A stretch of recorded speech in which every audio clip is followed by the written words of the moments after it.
సహజ సిద్ధమైన నటనతో భయపెట్టే విలన్గా, కడుపుబ్బ నవ్వించే కమెడియన్గా, భావోద్వేగాలను అద్భుతంగా పండించే క్యారెక్టర్ ఆర్టిస్ట్గా దక్షిణాది ప్రేక్షకుల హృదయాల్లో ప్రత్యేక స్థానం సంపాదించుకున్న విలక్షణ నటుడు కళాభవన్ మణి. ఆయన గురించి ప్రత్యేకంగా చెప్పాల్సిన అవసరం లేదు.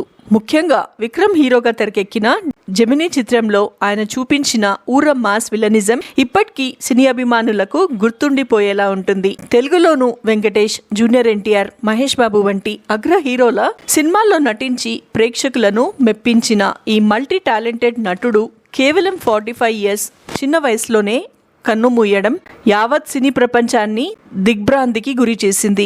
అపారమైన ప్రతిభ కలిగిన ఓ నటుడు దురలవాట్లకు బానిసై తన జీవితాన్ని ఎలా అర్ధాంతరంగా ముగించుకున్నాడో తెలిపే విషాదగాథ ఇది.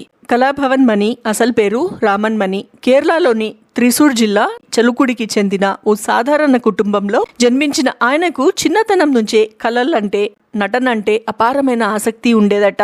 అదే ఆసక్తితో కేరళలో ఎంతో ప్రసిద్ధి చెందిన కళాభవన్ అనే స్టేజ్ గ్రూప్ లో చేరారు. అక్కడ మిమిక్రీ ఆర్టిస్ట్ గా, గాయకుడిగా, డాన్సర్ గా తన బహుముఖ ప్రజ్ఞను చాటుకున్నారు. ఆ స్టేజ్ గ్రూప్ ఇచ్చిన గుర్తింపుతోనే ఆయన పేరు కళాభవన్ మణిగా స్థిరపడిపోయింది. సినిమాల్లోకి వచ్చిన ప్రారంభ దశలో కెప్టెన్ ప్రభాకర్ వంటి చిత్రాల్లో చిన్న చిన్న పాత్రలు పోషించిన మణి ఆ తర్వాత మలయాళ చిత్ర పరిశ్రమలో హీరోగా ఎదిగారు.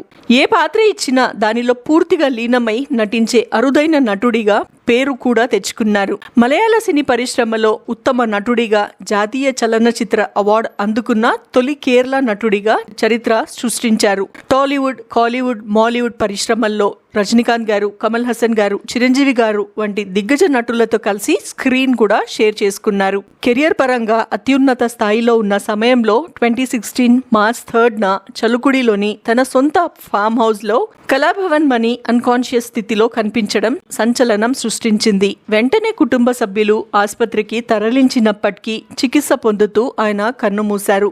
ఇంతటి క్రేజ్ ఉన్న నటుడు సడన్ గా మరణించడంతో ఇండస్ట్రీలో అనేక అనుమానాలు, రూమర్లు వ్యాపించాయి. కొందరు ఆయనకు విషప్రయోగం జరిగిందని కూడా ప్రచారం చేశారట. ఈ హై ప్రొఫైల్ కేసుపై అప్పట్లో కేరళ పోలీసులు విస్తృత స్థాయిలో దర్యాప్తు చేపట్టారు. కేసును క్షుణ్ణంగా పరిశీలించిన ప్రముఖ ఐపీఎస్ అధికారి ఉన్నిరాజన్ కళాభవన్ మణి మరణానికి గల అసలు కారణాలను వెల్లడిస్తూ మిస్టరీని తెరదించారు. ఆయన మరణం వెనుక ఎలాంటి కుట్ర లేదని, అది అధిక మద్యం సేవించడం వల్లే ప్రాణాలు తీసిందని దర్యాప్తులో తేలింది. కళాభవన్ మణికి చాలా కాలంగా తీవ్రమైన మద్యపాన వ్యసనం ఉండేది. ఆ అలవాటు కారణంగానే ఆయన లివర్ పూర్తిగా దెబ్బతిన్నప్పటికీ వైద్యుల హెచ్చరికలను పట్టించుకోకుండా మద్యం సేవించడం కొనసాగించారని పోలీసులు తెలిపారు. మరణించిన రోజు కూడా తన ఫ్రెండ్స్ తో కలిసి ఫామ్ హౌస్ లో భారీగా మద్యం సేవించినట్లు దర్యాప్తులో బయటపడింది.